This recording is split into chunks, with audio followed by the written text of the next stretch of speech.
നമസ്കാരം. ഇന്ന് ഗണപതിയുടെ പൂജ നടക്കുന്ന ദിവസമാണ്. ഭാരതത്തിലുടനീളം ഇന്ന് ഭക്തജനങ്ങൾ പ്രഭാതം തൊട്ട് തന്നെ ഗണപതിയുടെ പൂജകൾ നടത്തുന്നു. ഭഗവാനെക്കുറിച്ചുള്ള സങ്കീർത്തനങ്ങൾ പാടുന്നു, മന്ത്രങ്ങൾ ജപിക്കുന്നു. അങ്ങനെ എല്ലാവർക്കും പെട്ടെന്ന് ഇഷ്ടമാകുന്ന ഒരു ദേവതയാണ് ഗണപതി. പലപ്പോഴും പറയാറുണ്ട് സാധകർ, ക്ഷിപ്രപ്രസാദിയാണ് ഗണപതി എന്ന് പറഞ്ഞാൽ അത്രയധികം കഷ്ടപ്പെട്ട് സാധനയും ചെയ്യേണ്ട ഗണപതി ഭഗവാനെ പ്രത്യക്ഷപ്പെട്ട.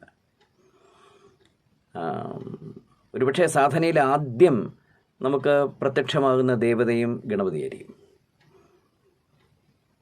സരസ്വതി, മഹാവിഷ്ണു, പിന്നെ അവതാര പുരുഷന്മാരായ ശ്രീകൃഷ്ണൻ, ശ്രീരാമൻ, കൈലാസനാഥൻ ഒക്കെ കുറച്ച് ബുദ്ധിമുട്ടാണ്, പെട്ടെന്ന് പ്രത്യക്ഷപ്പെടില്ല. പക്ഷേ ഗണപതി അങ്ങനെയല്ല. ഗണപതി പെട്ടെന്ന് പ്രത്യക്ഷമാവുകയും ചെയ്യും. ഗണപതിയെ പ്രീതിപ്പെടുത്താതെ നമുക്ക് ഒരു കാര്യത്തിലും മുന്നോട്ട് പോകാനും പറ്റില്ല. അപ്പോൾ ഗണപതി വളരെ പ്രധാനപ്പെട്ട ഒരു ദേവതയാണ്. നമ്മൾ സാധന തുടങ്ങുമ്പോഴും ഏതൊരു മംഗളകർമ്മം ചെയ്യുമ്പോഴും ഏതൊരു ഐശ്വര്യമുള്ള കാര്യം ചെയ്യുമ്പോഴും ഉത്തരവാദിത്തമുള്ള കാര്യം ചെയ്യുമ്പോഴും ഗണപതിയെ പൂജിച്ചുകൊണ്ട് വേണം ചെയ്യാൻ. എന്തുകൊണ്ടാണ് അങ്ങനെ പറയുന്നത്? അത് നമുക്കിന്ന് ഈ വീഡിയോയിൽ നോക്കാം. കാര്യം ഗണേശോത്സവമായിട്ട്. ഗണപതി എന്നുള്ള വാക്കിൻ്റെ അർത്ഥം ഗണങ്ങളുടെ പതി എന്നാണ്. ഏതാണ് ഈ ഗണങ്ങൾ? ഗണങ്ങൾ എന്ന് വെച്ചാൽ കൂട്ടങ്ങൾ എന്നാണ് അർത്ഥം. പതി എന്ന് വെച്ചാൽ രാജാവെന്നും അർത്ഥം. ദേവന്മാരുടെ സൈന്യാധിപനാണ് ഗണപതി. അവരുടെയൊക്കെ യുദ്ധം നയിക്കുന്നത് ഗണപതിയാണ്. അപ്പോൾ എന്താണ് ഈ ദേവന്മാരെന്ന് നമ്മൾ മനസ്സിലാക്കണം. ദേവന്മാർ പോസിറ്റീവ് ഫോഴ്സുകളാണ്, അസുരന്മാർ നെഗറ്റീവ് ഫോഴ്സുകളാണ്. അപ്പോൾ നമ്മുടെ ജീവിതം ഈ ഭൂമിയിൽ മുന്നോട്ട് പോകുമ്പോൾ നമ്മുടെ ജീവിതത്തെ മുന്നോട്ട് പോകാൻ സഹായിക്കുന്ന, ജീവിതത്തെ നിലനിർത്താൻ സഹായിക്കുന്ന, ജീവിതത്തെ ആഹ്ലാദകരമായി കൊണ്ടുപോകാൻ സഹായിക്കുന്ന, ജീവിതത്തെ ഉത്തരവാദിത്തത്തിലേക്ക് നയിക്കുന്ന, ജീവിതത്തെ മംഗളമാക്കി തീർക്കുന്ന ഒരുപാട് കാര്യങ്ങളുണ്ട്. അതിനാണ് ഞാൻ പോസിറ്റീവ് ഫോഴ്സസ് എന്ന് പറയുന്നത്. എന്നാൽ ജീവിതത്തിനെ തകർക്കാൻ ശ്രമിക്കുന്ന, ജീവിതത്തിൽ ഒരുപാട് ദുഃഖങ്ങൾ നൽകുന്ന, ഒരുപാട് അബദ്ധങ്ങൾ ചെന്ന് ചാടുന്ന, ഒരുപാട് വേദനകളിൽ ചെന്ന് ചാടുന്ന അങ്ങനെയുള്ള ഫോഴ്സസ് ഉണ്ട്. അതിനെയാണ് നെഗറ്റീവ് ഫോഴ്സസ് എന്ന് പറയുന്നത്. എല്ലാവരുടെയും ജീവിതത്തിനകത്ത് ഒരുപാട് നെഗറ്റീവ്സും ഒരുപാട് പോസിറ്റീവ്സും ഉണ്ടാകും. ദേവന്മാർ നമ്മുടെ positive emotions, positive feelings, positive actions, അതുപോലെ തന്നെ പോസിറ്റീവ് തോട്ട്സ്, ഇതിനെയൊക്കെ നിയന്ത്രിക്കുന്നു. നെഗറ്റീവായിട്ടുള്ള കാര്യങ്ങൾ മുഴുവൻ അസുരന്മാർ നിയന്ത്രിക്കുന്നു. ഈ ദേവന്മാരുടെ നേതാവാണ് ഗണപതി. അപ്പോൾ എന്തുമാത്രം പ്രാധാന്യം ഗണേശനുണ്ട് നമ്മുടെ ജീവിതത്തിൽ നമുക്ക് മനസ്സിലാക്കാൻ കഴിയും. ഇനി എന്താണ് ദേവത എന്നും കൂടെ പറയാം. ദൈവം എന്നതും ദേവത എന്നതും രണ്ടാണ്. പൂർണ്ണമായിട്ട് നമുക്ക് രണ്ടാണെന്ന് പറയാൻ പറ്റില്ല. കാര്യം ദേവത എന്ന് പറയുന്നത് ദൈവത്തിൻ്റെ ഭാവം തന്നെയാണ്. നമുക്ക് ദേവതയെ കാണാൻ കഴിയും. പക്ഷേ ഇതിനൊക്കെ അപ്പുറം നിൽക്കുന്ന ദൈവത്തെ കാണണമെങ്കിൽ നമുക്ക് പഞ്ചേന്ദ്രിയങ്ങളെ വളരെ നല്ല രീതിയിൽ യമം ചെയ്ത് നമ്മുടെ ചിന്തകളെ വളരെ പൂർണ്ണമായി തന്നെ നമ്മുടെ നിയന്ത്രണത്തിൽ കൊണ്ടുവന്ന് നമ്മുടെ ഉള്ളിൽ ശരിക്കും വൈരാഗ്യത്തെ വികസിപ്പിച്ചെടുത്ത് ഒന്നിനോടും യാതൊരു തരത്തിലുള്ള അറ്റാച്ച്മെൻറ്റ്സും ഇല്ലാതെ അങ്ങനെയുള്ള ഒരു തീവ്രമായ ഒരു മനസ്സിനെ സൃഷ്ടിച്ചെടുക്കണം. എങ്കിൽ മാത്രമേ നമുക്ക് ഈ പരബ്രഹ്മം എന്ന് പറയുന്ന ദൈവത്തെ നമുക്ക് കാണാൻ കഴിയും. എന്നാൽ ദേവത അങ്ങനെയല്ല. നമ്മുടെ പഞ്ചഭൂതങ്ങൾ കൊണ്ടുണ്ടാക്കിയിരിക്കുന്ന ഈ ലോകത്ത്, പഞ്ചഭൂതങ്ങൾ കൊണ്ടുണ്ടാക്കിയിരിക്കുന്ന ഈ ശരീരത്തിൽ, പഞ്ചേന്ദ്രിയങ്ങൾ കൊണ്ട് നമ്മൾ മനസ്സിലാക്കുന്ന ഈ പ്രപഞ്ചത്തിൽ നമുക്ക് കിട്ടാവുന്ന പരബ്രഹ്മത്തിൻ്റെ ഏറ്റവും താഴെ പടിയിൽ ഉള്ള ദർശനമാണ് ദേവത. എല്ലാം മനസ്സിലായോ എന്തോ? സംഭവം ഇതാണ്, നമുക്ക് കണ്ണുകൾ കൊണ്ട് കാണുന്നത് നമ്മൾ വിശ്വസിക്കും. കാതുകൾ കൊണ്ട് കേൾക്കുന്നതിന് ഒരു അതിർത്തി വിശ്വസിക്കും, സ്പർശിക്കുന്നതും നമ്മൾ വിശ്വസിക്കും, രുചിക്കുന്നതും വിശ്വസിക്കും. അങ്ങനെയുള്ള നമ്മുടെ അറിവും ബോധമൊക്കെ വരുന്നത് നമ്മുടെ മനസ്സുകൊണ്ട് അറിയുന്നത് നമ്മൾ വിശ്വസിക്കും. അപ്പം നമുക്ക് ഈ അറിവ്, ബോധം, യുക്തി ഇതൊക്കെ ഇതിനെ അടിസ്ഥാനമാക്കിയാണ്. എന്നാൽ ഈ പഞ്ചേന്ദ്രിയങ്ങൾ നമ്മളെ സത്യത്തിൽ വഞ്ചിക്കുകയാണ്. അതാണ് അടിസ്ഥാനപരമായിട്ട് മനസ്സിലാക്കേണ്ടത്. നമ്മൾ മനസ്സിലാക്കാൻ സ്വല്പം ബുദ്ധിമുട്ടുന്ന സ്ഥലം തന്നെയാണ്. കാണുന്നതൊക്കെ സത്യം എന്ന് നമ്മൾ ഉറച്ചു വിശ്വസിക്കുന്നു. എന്നാൽ കാണുന്നതൊക്കെ അസത്യമാണ്, ഇതൊന്നും സത്യത്തിലില്ല. ഇതാണ് ഇതിൻ്റെ ഒരു സത്യം. ജഗത് മിഥ്യ, ബ്രഹ്മം സത്യം എന്ന് പറയുന്നത് നമ്മുടെ ഗുരുക്കന്മാർ അവരുടെ അഗാധമായ ധ്യാനത്തിലൂടെ കണ്ടെത്തിയിട്ട് നമുക്ക് പറഞ്ഞു തന്ന സത്യമാണ്. നിങ്ങൾ ഈ കാണുന്ന മുഴുവൻ മിഥ്യയാണ്. ഈ ഭൂമിയിൽ നിങ്ങൾ കാണുന്നതും രുചിക്കുന്നതും കേൾക്കുന്നതും അറിയുന്നതും ചിന്തിക്കുന്നതും അനുഭവപ്പെടുന്നതും ഒക്കെ സത്യമല്ല. അതൊന്നും നിലനിൽക്കുന്നതല്ല, അതൊക്കെ നശിച്ചു പോകും. അത് മനസ്സിലാക്കാൻ വേറെ ഒന്നും വേണ്ട. ഒറ്റ കാര്യം ആലോചിച്ചാൽ മതി. നമ്മൾ മനസ്സിലാക്കുന്ന ഏതെങ്കിലും നിതാന്തമായി നിൽക്കുന്ന ഒന്നാണോ? അല്ല, നിരന്തരമായി മുന്നോട്ട് പോവുകയാണ്, മാറ്റങ്ങൾക്ക് വിധേയമാണ്. എന്തും കാലം തന്നെ അതല്ലേ. നിങ്ങൾ ഇന്നലെ കുളിക്കാൻ പോയ നദിയിൽ ഇന്ന് കുളിക്കാൻ പറ്റുമോ? ഇല്ല, കാരണം നദി വേറെ ആയി കഴിഞ്ഞു. അതുപോലെ ഇന്നലെ എന്ന് പറയുന്നത് ഇനി വരില്ല, നാളെ ആണെങ്കിലോ അത് ജനിച്ചിട്ടുമില്ല. അപ്പം നമുക്കറിയാമെന്നുള്ളത് വെറും വെറും വെറും പ്രസൻറ്റ് മാത്രമാണ്. ഈ പ്രസൻറ്റ് സത്യമല്ല. അപ്പോൾ എന്ത് ചെയ്യും? അതായത് നമ്മൾ പാസ്റ്റ് എന്നും പ്രസൻറ്റ് എന്നും ഫ്യൂച്ചർ എന്നൊക്കെ പറയുന്നത് സത്യത്തിൽ എക്സിസ്റ്റ് ചെയ്യുന്നില്ല. ഇത് ക്വാണ്ടം ഫിസിസ്റ്റുകൾ ഇന്ന് വളരെ വ്യക്തമായിട്ട് പറയുന്നൊരു കാര്യമാണ്. ഇപ്പോൾ ഒരു ഉദാഹരണം എടുക്കാം. ഒരു 10,000 വർഷങ്ങൾക്ക് മുമ്പ് ഒരു നക്ഷത്രം മരിച്ചു എന്ന് വയ്ക്കാം. ഒരു നക്ഷത്രം മരിച്ചുപോയി. 10,000 വർഷങ്ങൾക്ക് മുമ്പ് അതിൽ നിന്ന് പ്രകാശരശ്മികൾ ഭൂമിയിലേക്ക് വന്നു.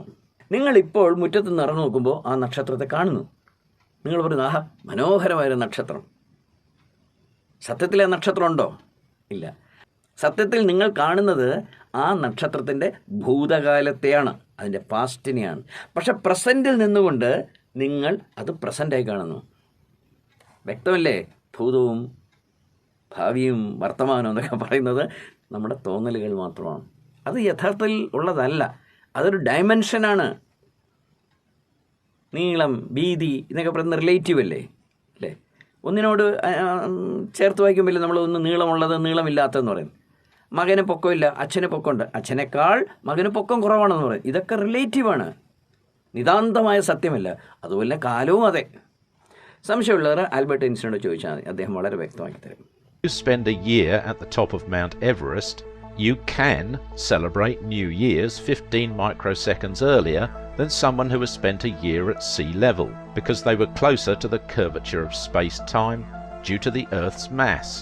So time flowed more slowly for them.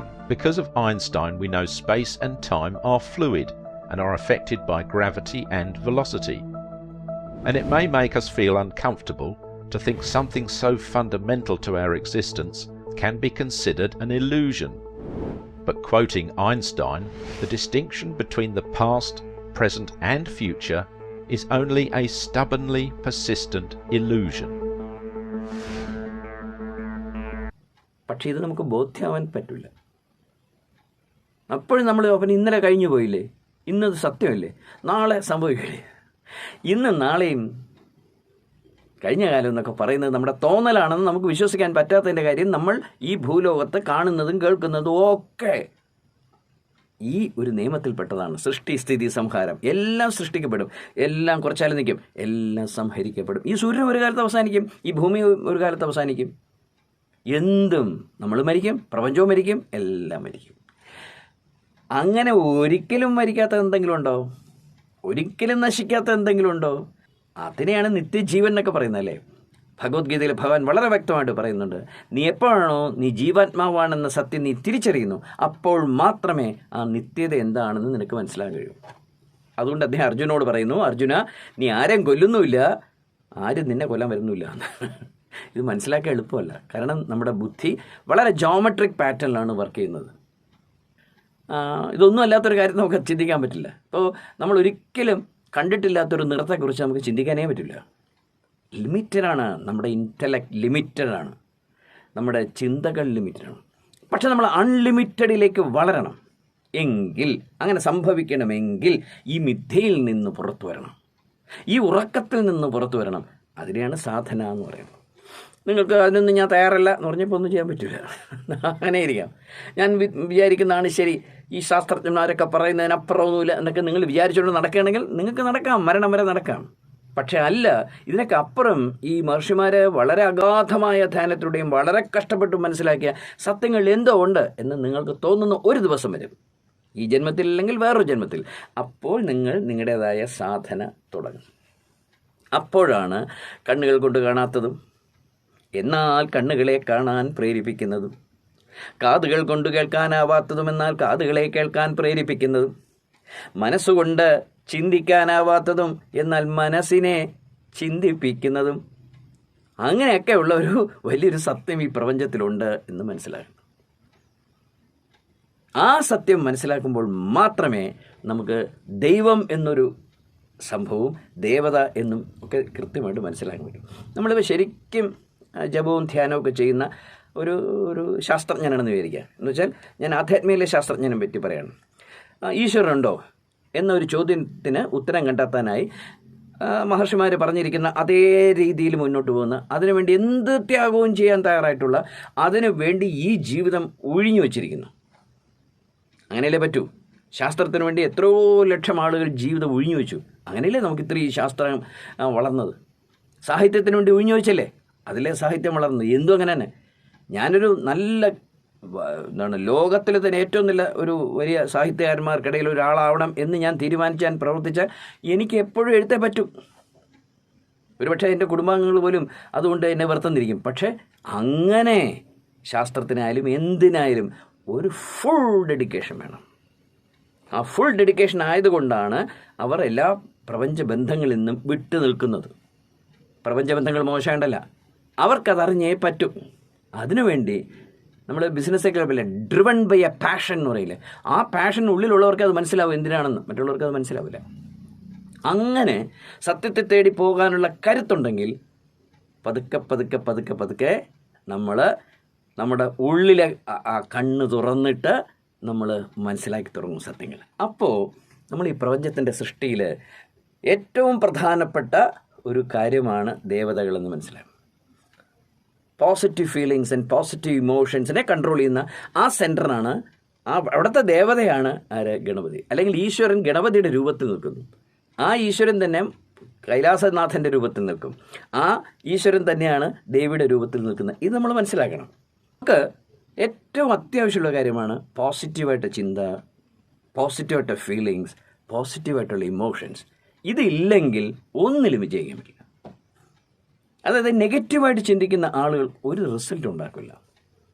അവരെന്തിനെക്കുറിച്ച് നെഗറ്റീവായിട്ട് ചിന്തിച്ചുകൊണ്ടിരിക്കും, നെഗറ്റീവായിട്ട് സംസാരിച്ചുകൊണ്ടിരിക്കും, മറ്റുള്ളവരെ നെഗറ്റിവിറ്റിയിലേക്ക് തള്ളിവിട്ടുകൊണ്ടേയിരിക്കും. അങ്ങനെയുള്ള ആളുകളെ കണ്ടാൽ PT ഉഷയെ മനസ്സിൽ ധ്യാനിച്ചുകൊണ്ട് ഓടിത്തള്ളണം.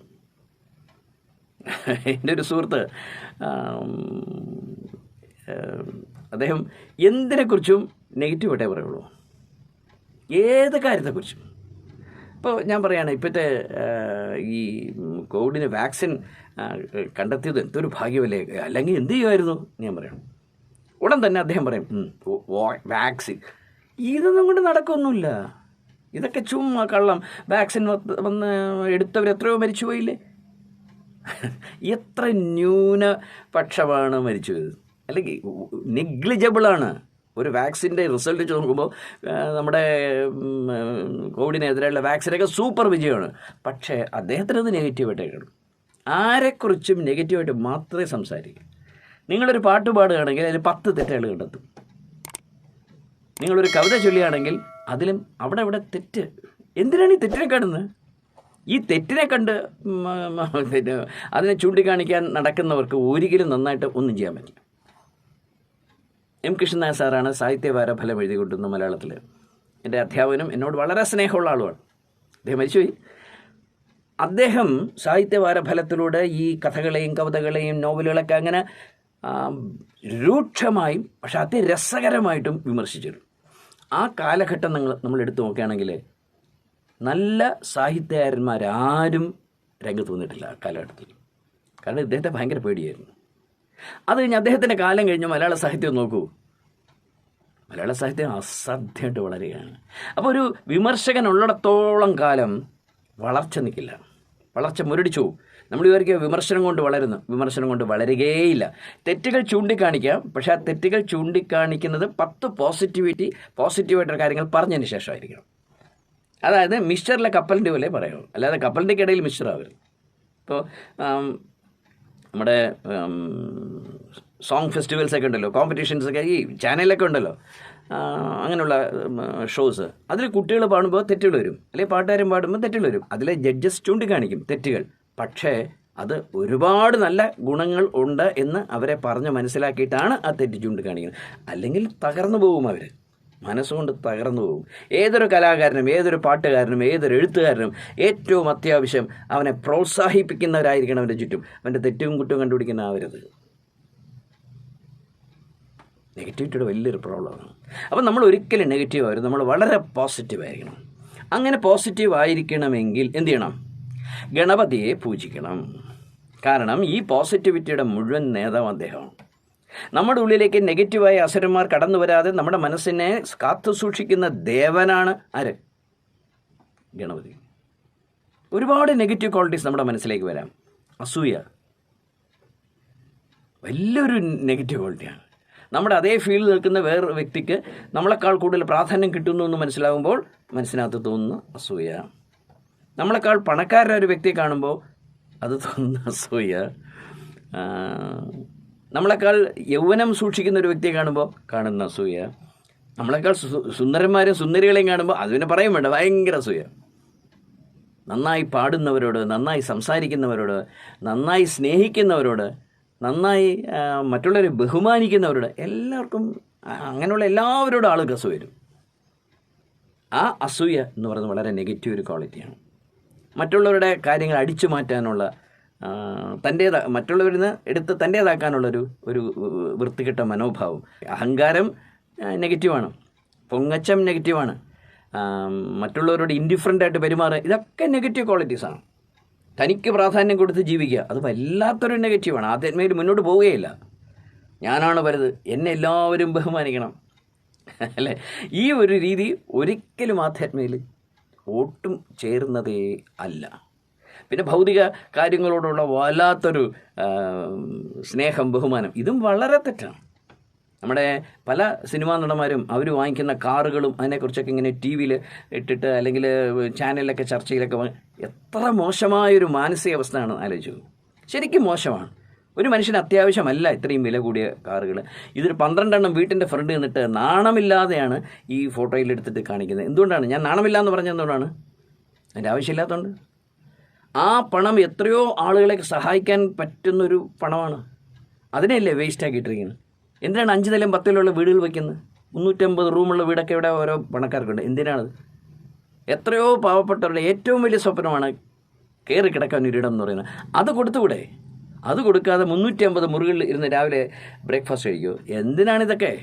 ഇതൊക്കെ എന്തൊക്കെ പറഞ്ഞാലും ഇതൊക്കെ നെഗറ്റീവ് ക്വാളിറ്റീസ് തന്നെയാണ്. തനിക്ക് കിട്ടുന്ന ഭാഗ്യം മറ്റുള്ളവർക്ക് കൂടി ഷെയർ ചെയ്യാൻ പറ്റിയില്ലെങ്കിൽ നിങ്ങൾ തീർച്ചയായിട്ടും ഒരു നെഗറ്റീവ് പേഴ്സണാലിറ്റിയാണ്. ഇതൊക്കെ മാറണമെങ്കിൽ എന്ത് വേണം? ഗണപതി ഭഗവാനെ പൂജിക്കണം. എങ്ങനെ ഗണപതി ഭഗവാനെ പൂജിക്കും? ഗണപതി ഭഗവാന്റെ ഏറ്റവും പ്രാഥമികമായ ഒരു മൂലമന്ത്രം എന്ന് പറയുന്നത് ഓം ഗം ഗണപതയേ നമഃ. ഓം ഗം ഗണപതയേ നമഃ. അതൊരു മന്ത്രമാണ്, അതൊരു പാസ്വേഡാണ്. ഈ പാസ്വേഡ് നിങ്ങൾ നിരന്തരം നിങ്ങളുടെ സബ് കോൺഷ്യസ് മൈൻഡിലേക്ക് ഇങ്ങനെ പ്രവാഹം പോലെ അങ്ങനെ പ്രവേശിപ്പിക്കുക. ഓം ഗം ഗണപതയേ നമഃ, ഓം ഗം ഗണപതയേ നമഃ, ഓം ഗം ഗണപതയേ നമഃ. ഞാനങ്ങനെ മന്ത്രം ജപിച്ച് തുടങ്ങുമ്പോൾ തന്നെ എനിക്ക് ഗണപതി ഭഗവാന്റെ രൂപം മനസ്സിൽ വരും. അങ്ങനെ ആവണം. ആദ്യമായി രൂപം കണ്ടിട്ട് മന്ത്രജപം തുടങ്ങണം, പിന്നെ മന്ത്രം ജപിക്കുന്ന തന്നെ രൂപം വരും. ഇനി ആ രൂപത്തിൻ്റെ രഹസ്യം മനസ്സിലാക്കണം. ആ രൂപത്തെ ഒബ്സർവ് ചെയ്യണം. അതിനാണ് വിഗ്രഹിക്കുക എന്നുള്ളത്. വിശേഷാൽ ഗ്രഹിക്കണമല്ല, ചുമ്മാ ഒരു കല്ലാണെന്നോ ഒരു ശില്പമാണെന്നോ അല്ലെങ്കിൽ ഗണപതി ഭഗവാൻ ശ്രീകോവിലിനകത്ത് ഇങ്ങനെ ഇരിക്കുന്നു അങ്ങനെയൊക്കെ വിചാരിക്കുന്ന വളരെ പ്രാഥമികമായ കാര്യങ്ങളാണ്. അതായത് ഒരു നഴ്സറി സ്കൂളിൽ പഠിപ്പിക്കേണ്ട കാര്യങ്ങളാണ്. അതിനപ്പുറത്തേക്ക് വിഗ്രഹിക്കുക എന്നൊരു സംഭവത്തിലേക്കാണ്. നിങ്ങൾ ക്ഷേത്രത്തിലിരിക്കുന്നു, വിഗ്രഹം ഗണപതി ഭഗവാന്റെയാണ്, ഗണപതി ഭഗവാനെ കാണുന്നു, നിങ്ങളുടെ മനസ്സിൽ കാണുന്നു. നിങ്ങളുടെ ഉള്ളിലാണ് ഈ ദേവത, പുറത്തല്ല. പുറത്തൊക്കെ കോവിഡാണ്. നിങ്ങളുടെ ഉള്ളിലിരിക്കുന്നത് എന്താണ്? ഗണപതി ഭഗവാനാണ്, പോസിറ്റിവിറ്റിയുടെ ദേവനാണ്. ആ ഗണപതിയെ നമ്മൾ മനസ്സിലാക്കണമെങ്കിൽ ആ രൂപം മനസ്സിലാക്കണം. അതിനാണ് വിഗ്രഹിക്കുക എന്ന്. അദ്ദേഹത്തിന് ആനയുടെ ശിരസ്സാണ് അല്ലേ? എന്തുകൊണ്ട് ആനയുടെ ശിരസ്? എത്രയോ മൃഗങ്ങളുടെ ലോകത്ത് ഈ ആനയുടെ ശിരസ്സേ കൊടുക്കാൻ പറ്റുള്ളൂ. ആനയുടെ ശിരസ് എന്ന് പറഞ്ഞിരിക്കുന്നത്, അതിന് പുരാണത്തിൽ കഥകളൊക്കെ പറയാം, നിങ്ങൾ ഓർക്കാൻ വേണ്ടിയാണ്, അല്ല വേറെ ഒന്നുമല്ല. ആനയുടെ ശിരസ് വെട്ടിവെച്ചു എന്നൊക്കെ, അതൊക്കെ കഥകളാണ്, ഓർക്കാൻ വേണ്ടി പറഞ്ഞിരിക്കുകയാണ്. ചില കാര്യങ്ങൾ ഓർക്കാൻ വേണ്ടി നമ്മൾ കഥകളാണെങ്കിൽ നന്നായിട്ട് ഓർക്കും, അതുകൊണ്ട് പറഞ്ഞിരിക്കുന്നുള്ളൂ, അല്ല അതുപോലെ സംഭവിച്ചെന്നല്ല. ആനയെ നിങ്ങളൊന്ന് ശ്രദ്ധിച്ചു നോക്കൂ. ലോകത്തെ ഏത് വിഗ്രഹവും തല്ലി തകർത്ത് മുന്നോട്ട് പോകാൻ കഴിവുള്ള ഏക മൃഗമാണ് ആന. ഈ സൃഷ്ടിയിൽ മറ്റൊരു മൃഗമില്ല. ഒരു യഥാർത്ഥ JCB ആണ് ഏത്? ആന. എന്തിനേയും തട്ടിക്കളയും, എന്തിനേയും ചവിട്ടി തകർക്കും, എന്തിനേയും കുത്തി മലർത്തും, തുമ്പിക്കണ്ട് പിഴുതെറിയും. ഇതുപോലെ വിഘ്നങ്ങളെ മാറ്റുന്നതിന് ഒരു സൃഷ്ടിയിൽ മറ്റൊരു ഡിസൈനേ ഇല്ല. അപ്പോൾ വിഘ്നങ്ങൾ മുഴുവൻ തകർക്കാനുള്ള ശക്തിയായ ദേവനായതുകൊണ്ട് നമ്മൾ ഗജാനനം ഭൂതഗണാതിസേവിതം എന്ന് പറഞ്ഞു. ഗജാനനാണ് അങ്ങ് നമ്മുടെ ഉള്ളിൽ വരണം. ഏത് വിഘ്നങ്ങളെയും ഞാൻ തല്ലി തകർത്ത് മുന്നോട്ട് പോവുക തന്നെ ചെയ്യും. അതിന് ഗണപതി ഭഗവാൻ എന്നോടൊപ്പം നിൽക്കണമെന്ന് പറയണം, മനസ്സിൽ ധ്യാനിച്ചിട്ട് പറയണം. പിന്നെ അദ്ദേഹത്തിൻ്റെ ചെവികൾ ആനയുടെ പോലെയാണ്. ആനയുടെ ചെവികൾ എപ്പോഴും ഇങ്ങനെ അനങ്ങിക്കൊണ്ടിരിക്കുകയല്ലേ.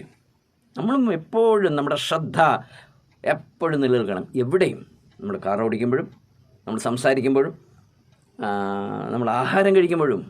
അശ്രദ്ധമായി ആഹാരം കഴിക്കുകയാണെങ്കിൽ അത് ശരീരത്തിന് കുഴപ്പമാണ്. ചിന്തിക്കുമ്പോൾ പോലും ബി സീരിയസ്, ഗൗരവം വേണം, സജീവ ഗൗരവം. The high seriousness of life, ജീവിതത്തിൻ്റെ ഏറ്റവും ഗൗരവമായൊരു ഭാവം. എന്തിനേയും ഗൗരവമായിട്ട് എടുക്കണം. ഒരു കോമഡി പറയുമ്പോൾ പോലും നല്ല ഗൗരവത്തിൽ പറയണം. കറക്റ്റ് ടൈമിങ്ങിന് പറഞ്ഞെങ്കിൽ ഏത് കോമഡിയും തട്ടി തകർന്നു പോകും.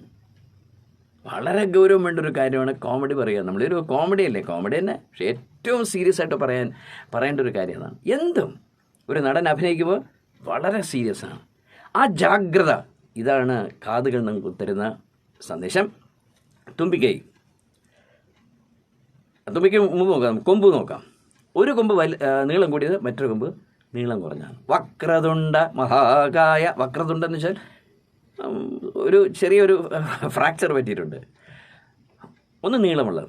വികാരം, ഇത് രണ്ടുമാണ് നമ്മൾ നയിക്കുന്നത്. നമ്മുടെ ഹൃദയം തലച്ചോറും കൂടെ ചേർന്നാണ് പ്രവർത്തിക്കുന്നത്. ഉപനിഷത്തിൽ പറയുന്നുണ്ട്, തലച്ചോറ് മുകളിലും ഹൃദയം താഴെ തന്നതിന് കാരണം എന്ന് വെച്ചാൽ തലച്ചോറ് വെച്ചാണ് തിരിച്ചറിയേണ്ടത്, ഹൃദയം കൊണ്ടാണ് സ്നേഹിക്കേണ്ടത്. ആരെ, എന്ത്, എങ്ങനെ, എപ്പോൾ എന്നൊക്കെ തിരിച്ചറിയാനുള്ള ബുദ്ധി വേണം. എന്നിട്ട് വേണം സ്നേഹിക്കാൻ. അല്ലാതെ പോയി വല്ലവരെ സ്നേഹിക്കാൻ പോയാൽ വിവരം അറിഞ്ഞു പോകും. അപ്പോൾ എന്ത് കാര്യവും നമുക്ക് പറ്റിയതാണോ നോക്കണം, നമുക്ക് ചേർന്നതാണോ. അത് നമുക്ക് അത് to do or not to do എന്ന് പറയുന്നത് നമ്മുടെ തലച്ചോറാണ്. പക്ഷെ തലച്ചോറിന് സ്നേഹിക്കാൻ പറ്റില്ല, ഹൃദയത്തിനെ കൊണ്ട് സ്നേഹിക്കാൻ പറ്റും. അപ്പോൾ ഒരു കൊമ്പ് വിചാരം, അത് മുന്നിൽ നിൽക്കണം, വികാരം എൻ്റെ പിറക്കെന്നാൽ മതി. റൈറ്റ്. ഇനി തുമ്പിക്കയുടെ അറ്റത്ത് എന്താണ്? മോദകം. മോദകം എന്നുള്ള വാക്ക് കേൾക്കുമ്പോൾ തന്നെ സന്തോഷമാണ്. മോദകം, സന്തോഷം എന്നാണ് എൻ്റെ അർത്ഥം. ആ മോദകമാണ് അദ്ദേഹത്തിന് ഇഷ്ടം. ഇപ്പോൾ മനസ്സിലായില്ലേ സംഭവം എന്താണ്? എപ്പോഴും സന്തോഷിക്കണം, ഒരിക്കലും ദുഃഖിക്കാൻ പോകരുത്. ദുഃഖം എന്ന് പറയുന്നത് മോശമായൊരു സ്വഭാവമാണ്. മദ്യപാനം പോലെ, മയക്കുമരുന്ന് പോലെ, പരദൂഷണം പോലെ ഒരു വൃത്തികെട്ട സ്വഭാവമാണ് ദുഃഖം. ദുഃഖിക്കരുത്, ദുഃഖിക്കാൻ വിസമ്മതിക്കണം. നിങ്ങൾ ഇന്ന് തൊട്ട് ഒരു കാര്യം ചെയ്യൂ, ഞാൻ എന്ത് വന്നാലും ജീവിതത്തിൽ ദുഃഖിക്കില്ല തീരുമാനിക്കും. പറന്നു പോകും ദുഃഖങ്ങളെല്ലാം. ഇല്ല, ഞാൻ ദുഃഖിക്കില്ല, എന്ത് പ്രശ്നം വന്നാലും ഞാൻ ദുഃഖിക്കുക എന്നത് സംഭവിക്കില്ല, ഞാൻ എൻ്റെ മനസ്സിനെ ഒരിക്കലും വേദനിപ്പിക്കില്ല. ഇങ്ങനെ തീരുമാനിച്ച് നോക്കൂ. From this second your life is going to change completely. എന്ത് ദുഃഖിച്ചിട്ട് കാര്യം? ഒരു കാര്യമില്ല ദുഃഖിച്ചിട്ട്. അപ്പോൾ ആനന്ദിക്കുകയും വേണം. എണീക്കുമ്പോൾ തന്നെ സന്തോഷത്തിൽ ചാടി എണീക്കണം. എണീക്കാൻ പറ്റില്ല, കിടക്കലാണ് കിടപ്പ് സ്ഥിരം, എങ്കിൽ പോലും രാവിലെ സന്തോഷിക്കാം. എന്തുകൊണ്ട് സന്തോഷിച്ചൂടാ? മനസ്സിനകത്ത് സന്തോഷം സ്വയം നിറയ്ക്കുന്നതാണ്. മറ്റാർക്കും നിങ്ങളെ സന്തോഷിപ്പിക്കാനൊന്നും പറ്റില്ല, നിങ്ങൾക്ക് മാത്രം നിങ്ങളെ സന്തോഷിപ്പിക്കാൻ പറ്റും. ഇത് തിരിച്ചറിയണം. എല്ലാ സാഹചര്യങ്ങളും അനുകൂലമാണെങ്കിൽ ഞാൻ ചിരിക്കാം, അങ്ങനെയല്ല. ഒരു സാഹചര്യം അനുകൂലമല്ല, പക്ഷെ ചിരിക്കുന്നു. ഒരു സാഹചര്യം നമുക്ക് ജീവിതത്തിൽ അനുകൂലമൊന്നും ഒരിക്കലും കിട്ടില്ല. ഏത് പ്രതികൂല സാഹചര്യത്തിൽ നിന്നുകൊണ്ട് ഫൈറ്റ് ചെയ്യാൻ പഠിക്കണം. അവിടെ വേണം പുഞ്ചിരി ചുണ്ടിൽ, അവിടെ വേണം സന്തോഷം, അവിടെ വേണം ഒരു ദൃഢപ്രതിജ്ഞ. എന്താണ്? I refuse to be unhappy. ഞാൻ ദുഃഖിക്കയില്ല, ഞാൻ ദുഃഖിക്കാൻ വിസമ്മതിക്കുന്നു. ആർക്ക് വേണ്ടിയായാലും എന്തിനു വേണ്ടിയായാലും സ്വന്തം മനസ്സിനെ ദുഃഖിപ്പിക്കരുത്. നിങ്ങൾ സ്വന്തം മനസ്സിനെ ദുഃഖിപ്പിച്ചാൽ പിന്നെ ആ മനസ്സ് എന്ത് ചെയ്യും? So refuse to be unhappy. ഇതാണ് ഗണപതി തരുന്ന ഒരു സന്ദേശം. എപ്പോഴും കയ്യിൽ മോദകമാണ്, സന്തോഷമാണ്, വയറ് നിറഞ്ഞിരിക്കണം, അല്ലേ? ഭയങ്കര സംതൃപ്തിയാണ്. ഉള്ളതിൽ സംതൃപ്തി നേടാൻ പഠിക്കണം. നമുക്ക് എന്താണോ ഉള്ളതിൽ അതിൽ ഭയങ്കരമായിട്ട് സന്തോഷിക്കണം. നാളെ രാവിലെ നിങ്ങൾക്കൊരു 10 കോടി രൂപ കിട്ടി, അങ്ങനെ കിട്ടുകയാണെങ്കിൽ ഞാൻ സന്തോഷിക്കും. അങ്ങനെയല്ല. നിങ്ങൾക്ക് ഇന്ന് 10 രൂപയും കയ്യിലില്ല, സന്തോഷിച്ചിരിക്കൂ. ഇംഗ്ലീഷിൽ വാചകമുണ്ട്, if you have only a lemon make a lemon ഉണ്ടെന്ന് വെച്ചാൽ ഒരു നാരങ്ങ കിട്ടിയോളൂ, നാരങ്ങ വെള്ളം കുടിക്കോ. ആ നാരങ്ങ കൊണ്ട് വീട്ടിൽ നിന്ന് കൃത്യമായിട്ട് 2ആയിട്ട് മുറിച്ച് നല്ലൊരു നാരങ്ങ വെള്ളമൊക്കെ ഉണ്ടാക്കി വീട്ടിൻ്റെ വരാന്തയിലിരുന്ന് കുടിച്ചു നോക്കണം. എന്തൊരു സ്വാദാണ്. അപ്പോൾ സദ്യക്ക് തള്ളി കയറി കിട്ടിയില്ല ഊണ്, നാരങ്ങ കിട്ടി, ആ നാരങ്ങ കൊണ്ട് നാരങ്ങ വെള്ളം കുടിക്കണം. അപ്പോൾ ഉള്ളത് വെച്ച് സന്തോഷിച്ച് ജീവിക്കാനേ പറ്റൂ. അല്ലാതെ വയസ്സാകുമ്പോൾ നിങ്ങൾക്ക് 1 കോടി രൂപ കിട്ടുന്നൊക്കെ പറഞ്ഞ് ജീവിക്കേണ്ട. ഇപ്പോഴുള്ളതിൽ സന്തോഷിക്കൂ. ഒന്നുമില്ലെങ്കിൽ പട്ടിണിയില്ലെങ്കിലും സന്തോഷിക്കാം, ഒരു ഉപവാസം ചെയ്യാം. അങ്ങനെ. അപ്പോൾ പിന്നെ ഏറ്റവും പ്രധാനപ്പെട്ട ഒരു കാര്യമാണ് ഗണേശൻ്റെ വാഹനം. അതൊരു മൂഷികനാണ്, എലി. മറ്റെല്ലാ ദേവതകൾക്കും സിംഹം, കാള, ഗണപതിക്ക് മാത്രം മൂഷികനാണ്. അത് എന്തുകൊണ്ട് അങ്ങനെ സിംബോളിക്കായിട്ട് പറഞ്ഞു? നോക്കൂ, മൂഷികൻ്റെ വലിയൊരു ഗുണം, ഒരുപാട് ദോഷമുണ്ടില്ല ഞാൻ പറയുന്നില്ല, നമ്മുടെ കണ്ണിലാണ് ദോഷം, അതിന് ദോഷമൊന്നുമല്ല. ഇടിച്ചു കയറും, എവിടെയും അടുക്കള ഇടിച്ചു കയറും, ഫ്ലാറ്റുകളുടെ മുകളിൽ കയറും ഈ എലി. നിങ്ങളുടെ ബിസിനസ് വിജയിപ്പിക്കണമെങ്കിൽ, നിങ്ങളുടെ ജീവിതം വിജയിപ്പിക്കണമെങ്കിൽ, നിങ്ങളുടെ കരിയർ വിജയിപ്പിക്കണമെങ്കിൽ, നിങ്ങളുടെ വിദ്യാഭ്യാസം വിജയിക്കണമെങ്കിൽ ഇടിച്ചു കയറണം. എവിടെയെല്ലാം എൻ്റെ വിദ്യാഭ്യാസത്തിന് സഹായിക്കുന്ന രീതിയിൽ എന്തൊക്കെയുണ്ടോ, എൻ്റെ കരിയറിന് എന്തൊക്കെ സഹായിക്കുമെന്നൊക്കെ പഠിക്കണം, മനസ്സിലാക്കണം. ഒരുപാട് ജനങ്ങളുമായിട്ട് കോൺടാക്ട് ചെയ്താൽ മാത്രമേ രാഷ്ട്രീയക്കാരൻ നിലനിൽപ്പുള്ളൂ. എലിയെ പോലെ കയറി പോകണം എവിടെയും. വീട്ടിൽ ചെന്നാൽ അടുക്കള വരെ പോകാനുള്ള സ്വാതന്ത്ര്യം ഉണ്ടാവണം ഒരു രാഷ്ട്രീയക്കാരൻ, അവിടെയാണ് രാഷ്ട്രീയക്കാരൻ. അതുപോലെ പാവങ്ങളെ സഹായിക്കണമെന്ന് മാനസിക അവസ്ഥയുള്ള ആളുകൾ പാവങ്ങൾക്ക് ഉണ്ടെങ്കിൽ വരുമെന്ന് പറയാൻ പറ്റില്ല. പാവങ്ങൾ വീടുകളിലേക്ക് അന്വേഷിച്ച് വേണം. നിങ്ങളുടെ മാനസികാവസ്ഥ അങ്ങനെയാണെങ്കിൽ അന്വേഷിച്ച ആൾ വന്നോളും. പത്തായത്തിൽ നെല്ലുണ്ടെങ്കിൽ എലി വയനാട്ടിൽ നിന്ന് വരും. അങ്ങനെ കേട്ടില്ലേ? അപ്പോൾ അതുപോലെ എലിയെ പോലും ഇടിച്ച് കയറണം ബിസിനസ്സിനകത്ത്. ഇനിയിപ്പോൾ കോവിഡൊക്കെ കഴിഞ്ഞാൽ ഒരു വൻ ബിസിനസ് ബൂം വരും. ഇടിച്ച് കയറാൻ തയ്യാറായിക്കൊള്ളൂ നിങ്ങളുടെ ബിസിനസ് അത്യുജ്വലമാക്കാൻ. പിന്നെ എനിക്ക് വേറെ വലിയൊരു ഗുണം കൊണ്ടുണ്ട്. നിങ്ങളത് തുറക്കുന്ന സ്ഥലം അടച്ചാലും അത് വീണ്ടും വീണ്ടും തുറന്നുകൊണ്ടിരിക്കും. ഇനി കുപ്പിയോട് വെച്ചടച്ചാലും മുഖം മുഴുവൻ മുറിഞ്ഞാലും ഈ എലി അങ്ങ് തള്ളി കയറും. ഏറ്റവും അത്യാവശ്യമുള്ള കാര്യമാണ്. ഒരിക്കലും വിട്ടുകൊടുക്കരുത്. ജയിച്ചേ അടങ്ങും. എത്ര പ്രാവശ്യം തോറ്റാലും വീണ്ടും പരീക്ഷ എഴുതണം. ഒരു പാട്ട് എത്ര പാടിയിട്ടും ശരിയാവുന്നില്ല, കുറച്ച് സമയം കൊടുക്കൂ, വീണ്ടും പാടൂ, ശരിയാവും. എത്രയൊക്കെ മരുന്നൊക്കെ കഴിച്ചിട്ടും ആരോഗ്യം തിരിച്ചു വരുന്നില്ല, തെറ്റാണ്. ആരോഗ്യം തിരിച്ചു വരും. നിരന്തരമായി ആ ആരോഗ്യം വരുന്നതിന് എന്തൊക്കെ ചെയ്യണമോ അതൊക്കെ ചെയ്തുകൊണ്ടിരിക്കുക. വിട്ടുകളയരുത്. ഇനി ഞാൻ രോഗിയായി, ഞാൻ ഇനിയിപ്പോൾ അങ്ങനെ വിചാരിക്കരുത്. എത്ര വയസ്സായാലും എത്ര പ്രായമായ ആളുകളാണ് ജീവിതത്തിൽ വൻ വിജയമായി തീർന്നിരിക്കുന്നത്. അപ്പം നമുക്ക് ഏജിങ് പ്രോസസ്സില്ല, ഒന്നുമില്ല. നമ്മുടെ മനസ്സിനകത്ത് നെഗറ്റീവ്സ് കയറി വരികയാണെങ്കിൽ നമ്മൾ തളർന്ന് പോകും. അത് വരാതിരിക്കാൻ, ഈ രാക്ഷസന്മാർ ഒന്നും തന്നെ നമ്മുടെ മനസ്സിൽ കയറി വരാതിരിക്കാൻ, നമ്മുടെ മനസ്സാകുന്ന സ്വർഗത്തിൻ്റെ വാതിലിൽ 1000 കൈകളിൽ അമ്പും വില്ലും ഒക്കെ ആയിട്ട് ഒരാൾ നിൽക്കണം. ആര്? ഗണപതി. ആ ഗണേശൻ നമ്മുടെ ദേവതയാണ്, മനസ്സിൻ്റെ ദേവതയാണ്. അദ്ദേഹത്തെ ഉണർത്തണമെങ്കിൽ, അതായത് നമ്മുടെ സബ് കോൺഷ്യസിൽ ഈ രൂപമുണ്ട്, ഇത് ഉണർത്തണമെങ്കിൽ ഓം ഗം ഗണപതയേ നമ, ഓം ഗം ഗണപതയേ നമ, ഇതിങ്ങനെ നിരന്തരമായിട്ട് മന്ത്രിക്കണം. ദിവസങ്ങളോളം, ചിലപ്പോൾ വർഷങ്ങളോളം. അങ്ങനെ മന്ത്രിച്ച് വരുമ്പോൾ നിങ്ങളുടെ ഉള്ളിൽ ഈ രൂപം തെളിയും. നിങ്ങളുടെ മനസ്സിൻ്റെ മോണിറ്ററിൽ വരും ഗണേശൻ എന്ന് പറയുന്ന ആ അതുല്യ ശക്തിയുടെ രൂപം. ഗജാനനം ഭൂതഗണാതിസേവിതം കഭിധ്വജം ബുഫലസാരഭക്ഷിതം ഉമാസുതം ശോകവിനാശകാരണം നമാമി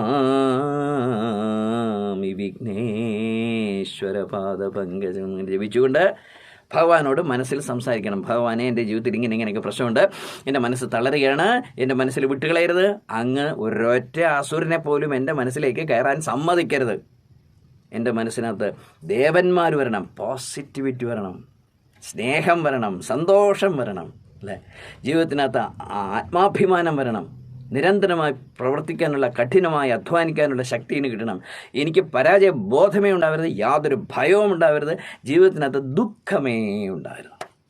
ഇങ്ങനെയുള്ള ദേവന്മാരൊക്കെ കയറി വന്നിരിക്കട്ടെ മനസ്സിനകത്ത്.